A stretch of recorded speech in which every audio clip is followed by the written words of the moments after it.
Ow.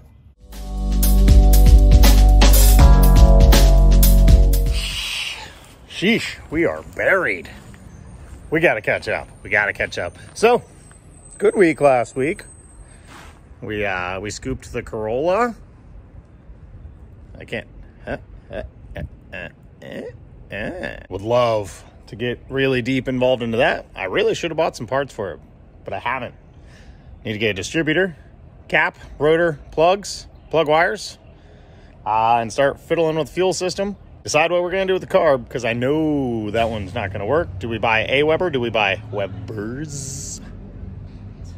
We also came home with, well, it's not even here. Came to someone else's home with, I don't even know what year it is. Mercedes 190E. Cool car. Love those things. It's not the time for me to build that, though. So probably get it running and try to rehome it to someone who's looking for a project. Because right now, boy, I don't need one. So, got that. Got the Corolla, but also still have the Heat Lightning Speed Shop Toyota pickup.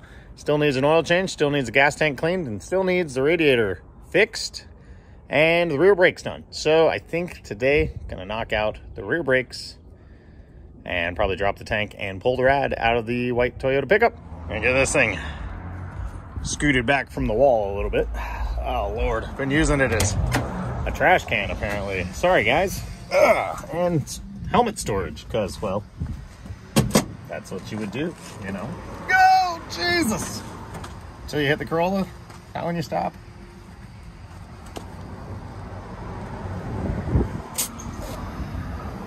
Hey!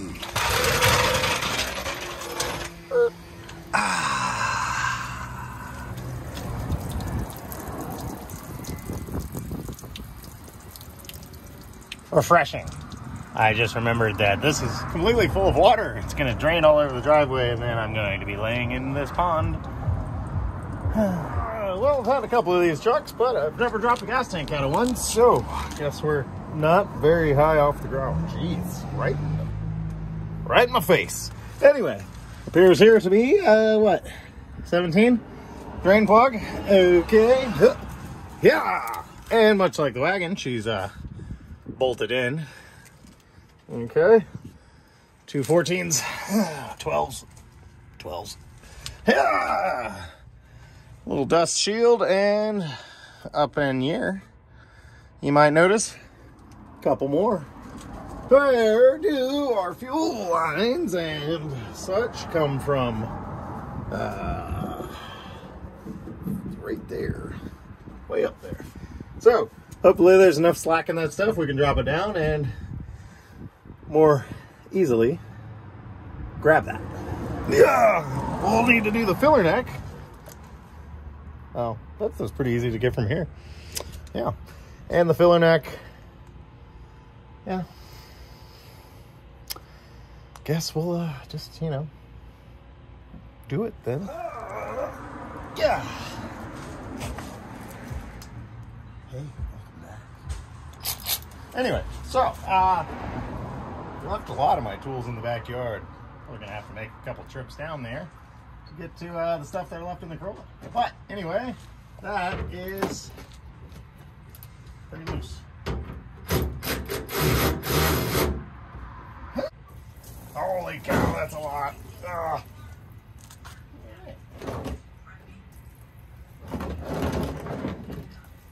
Jesus. Don't call the EPA. I didn't mean to. Jesus. Ugh.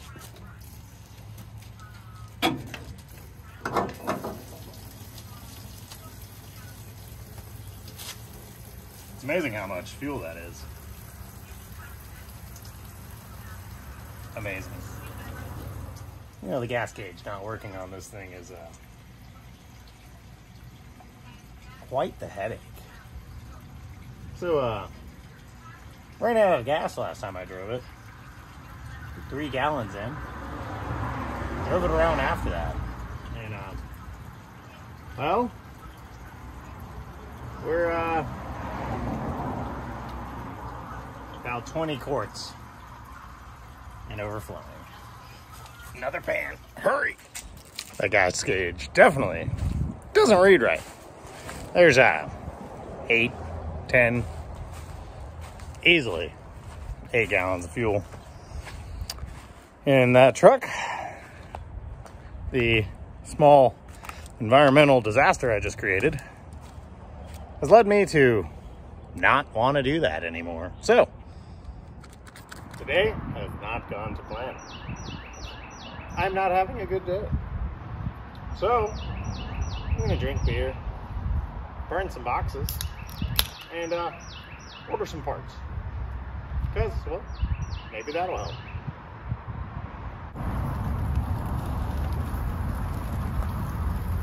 Yep, that helped. Never mind, doesn't help. Extremely windy all of a sudden. Gotta blowtorch the rest of the yard. Guess I'll get the hose then. Okay. Should be working already, but you know, this guy somehow has gotten it in his head that on mornings we go get breakfast pizza from Quick Trip and go for a car ride. So we've stolen Mommy's car today. We are doing that, but hopefully today, before we get some rain, it's looking kind of rough. We're gonna get the gas tank out of the Toyota pickup. I got the radiator out the other night after that whole disaster. So hopefully today we'll get them both dropped off at the local radiator shop, get them fixed up, cleaned out, all of the things, and those will be ready to go back in, and the truck needs rear brakes done, oil change done, and we can take her back out to Heat Lightning Speed Shop. What are you doing? Where are we going? Is there gonna be pizza? You need to go back to your side of the vehicle, sir. Well, both the vent tube for the filler neck and the filler neck have proven to be, lights on, have proven to be finger tight on the hose clamps. Which is a good inclination that somebody's been fiddling around in here before, not to mention they're both worm clamps instead of the annoying Toyota style clamps. This thing is disgusting. Looks rusty up in there too.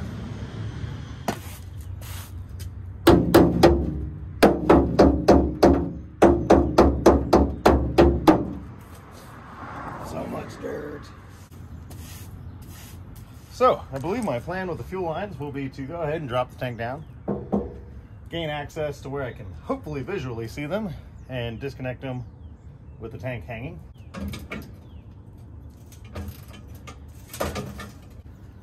One broken bolt.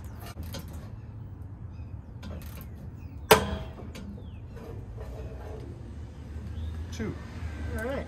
Well, one of these captured nuts up here on the top hanger for the gas tank, well, they're supposed to be welded to the chassis, and well, this one, I guess the welds broke free. I guess we'll take it because the bolt didn't break, but it's not much better. Hopefully it's a 12 nut, but it doesn't seem that way. Ow, ow, ow, ow. This thing, for not being that rusty of a truck, that hardware was super rusty.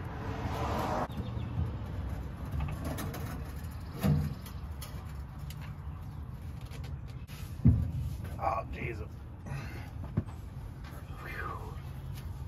Okay. God, it's gross up here. Couple of probably the original fuel lines going to nowhere. That's a good sign.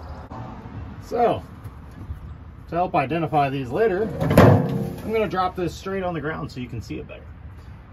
But since there's no differentiating factors, because these are somebody's homemade fuel lines, I'm going to go ahead and mark the return with white zippy ties, and the sender fuel line with black zippy ties. That way, hopefully, even in my confused state putting this back together, I'll get the fuel lines on right. Anyway, this is why on trucks I prefer to pull the bed, because this sucks. But there's also no clamps on these fuel lines. I can literally just pull them off. Oh, or that. Or I can't. I don't know. Oh. Yeah. The good thing is, this needed to be done. The bad thing is, hopefully, you hear that? How it's a maraca on the inside? One of those rain sticks. You used to get them all. Hopefully it doesn't cost an arm and a leg, because with that much rust, they'll probably want to coat it. And the turnaround time won't quite be as fast, but at least we know it'll be good. There's so much filth from years of truck life that I'm actually having to deep clean these threads, or not threads, the cross, hex, I don't know, Phillips, in order to get these things out. They do come out easily, but they're so packed with dirt that they just want to strip. We got time though, we can be patient. Oh yeah, well, that is a thing.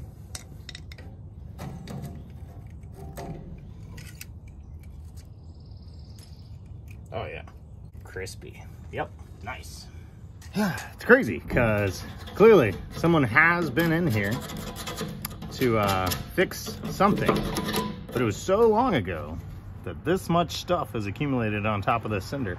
But it's missing 3 screws, which means they didn't feel like doing it right last time. Well, this is probably a leak right here. This, I would assume, is an old fix. And this is probably why she had starvation issues. Chunks of rust did just come out of that. So maybe we'll come up with a better solution here. Put up a filter sock or something on it. Findings inside of the tank, well, not so good. There's a pretty much 100% chance that after they clean that, they're going to want to seal it, coat it, whatever their technical term for that is, which costs more money, but it needs to be done. And, well, I'm not footing the bill, so sorry guys. All right, get these things loaded up in the Toyota van. The only logical thing to take things to the radiator shop in. So the reason we're bothering with the Toyota pickup radiator getting fixed rather than replaced is A, apparently they're not really out there right now. B, Toyota did some really questionable dumb stuff down here. This is actually the heater hose that goes all the way to the firewall. Rather than coming back off the head or something like that, it actually comes from the radiator. And they've got this silly direction on the lower neck. So this thing only did leak ever so slightly at the top around one of the welds, brazes, solder joints, who knows. Anyway, the core is really ugly, but it's super straight. So hopefully they'll do us a solid and just fix what needs to be fixed and not try to recore this thing, because that'll be wildly expensive. And in that case, well, the boys at Heat Lightning, they can weld pretty good. So I don't know, maybe AE86, 240SX, some kind of radiator will probably fit in there, and they can weld up their own lower heater hose. All right, smells like gas in here. So heading up the road to Hateville Radiator.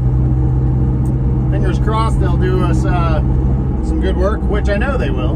But hopefully it doesn't cost us an arm and a leg. So we'll drop these guys off, come home, do the rear brakes on the pickup. Maybe, I don't know. We'll wing it. And who knows, maybe we'll hit a I'll pull apart today, see if we can find a fuel level sending unit. I know there was that 89 Celica the other day when we went to fix the one in this van, which is still working awesome, by the way. You don't like drum brakes. Guess what? Neither do I. But that's one of the things we've got parts for this truck. I think rears are pretty unimportant. The fronts are new. She's good to go. But guess we'll do them. These are Toyota, not Ford, so they should not be too complicated. Guess we'll knock it out. Showed you this before, but in case you don't recall, or you weren't there, or you know, you're just bad at remembering things. So, Toyota makes their drums a little easier than some companies to get off. 2 threaded holes. Usually, you can steal these bolts from somewhere else on the truck or car. That's what I did on the TE51. I took the coil bolts out to pull the drum off because the shoes were seized. Now, you just run those in. Make sure your parking brake's off, because I bet this would have already come off if I, well, you know, didn't have the parking brake on. Huh, just like that. Well, drum brakes, they can be kind of complicated. So, you know, you just want to take your time. You know, look everything over, disassemble it, and then, you know, maybe keep one side together so you can assemble them back together accurately.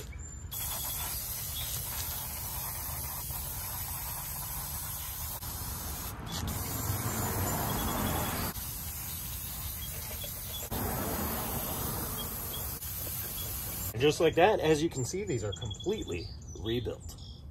These look, well, honestly, pretty good.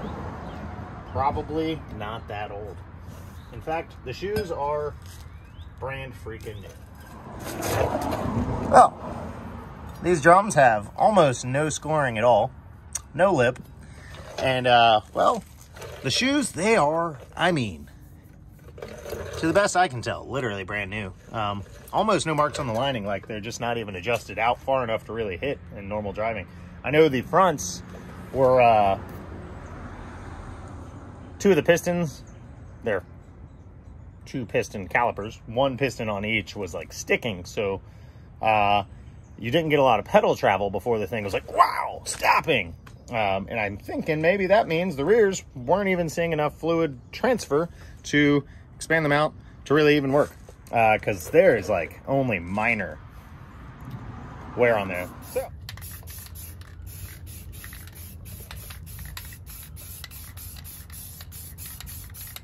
completely rebuilt. So the other side, I wire wheeled the drum when I was done and hit it with a fresh coat of paint because, well, these were really ugly and they show through on these 3-spoke wheels.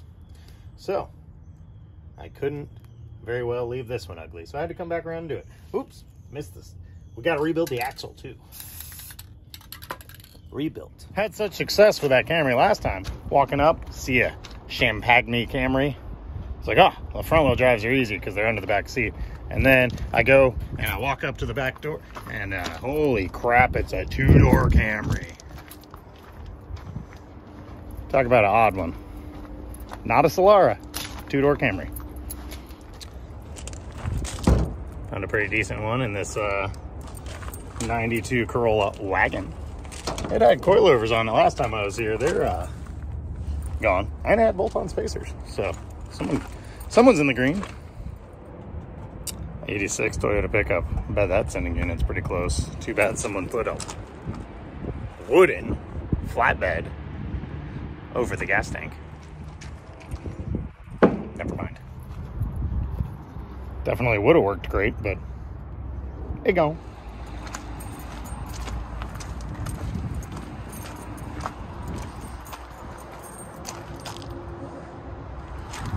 If you know, you know for sure. It's kind of sad. Another pretty rare one. LS4, I believe. V8 front wheel drive with the LS. Directly behind that, bald tires, OptiSpark manual shifter. This is a LT V8 manual car. Uncommon too. Kind of want the trans.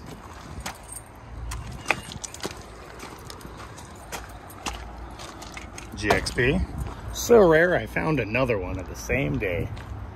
That's funny. Boy, we buy junk cars, fellas around here.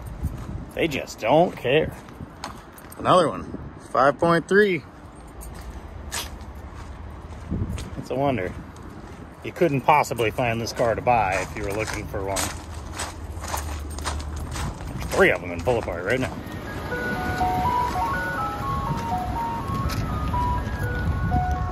Respect the hustle. Scrap cars while selling ice cream. Can't beat that. They earlier said the gas tank's ready for pickup. They called me the other day, though, to tell me that the radiator, this is for the Speed Lightning Heat Shop Toyota pickup.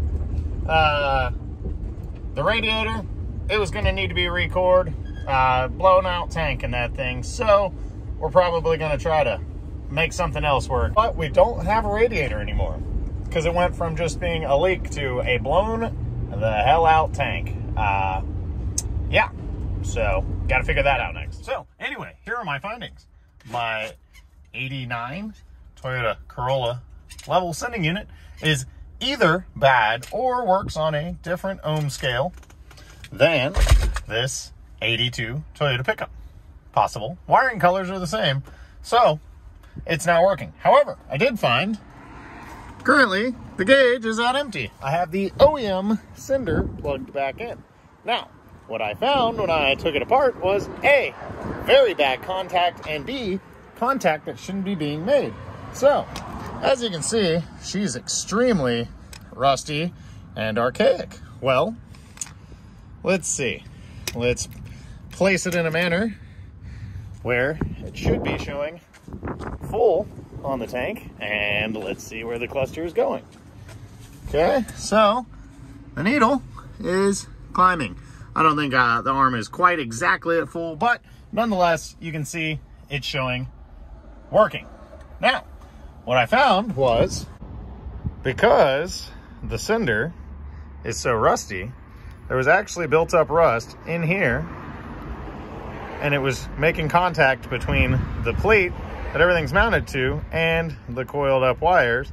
So I believe we're actually kind of getting shorted out and sending mixed ohm ratings, because the thing would kind of bounce around and, you know, quarter tank would be completely empty, but actually there would be 8 gallons in it. So, it looks like after cleaning the sweep contact with some WD-40 and just a little bit of friction, it looks like we're good to go. And the OEM arm will work. Clean up some of this rust and should be able to just put this one back in. Well, threw a coat of primer on the tank.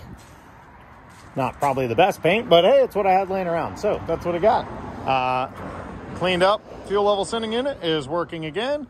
Welded because someone had put a union on the pickup tube. I don't know why. It was cut in half and clamped back together with a piece of rubber hose over it, which I believe was an air leak, allowing it to not pick up when the tank was below, say, half tank, which is why this thing had such spotty running out of fuel issues.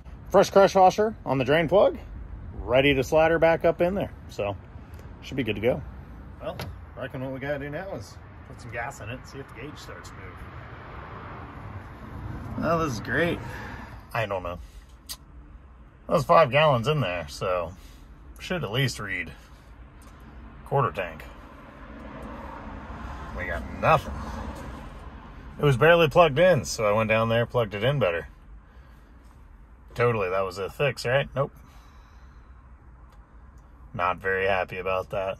We just verified that it for sure works, and now it doesn't. Hey! Well, started it up to prime the system, make sure the fuel pump was still being able to pull suction. And I don't know if it's the vibration, or maybe there's a short in that wire, and that's why it's so sporadic. But hey, she's reading quarter tank. just like we thought. So, back to working again, I guess. Yay!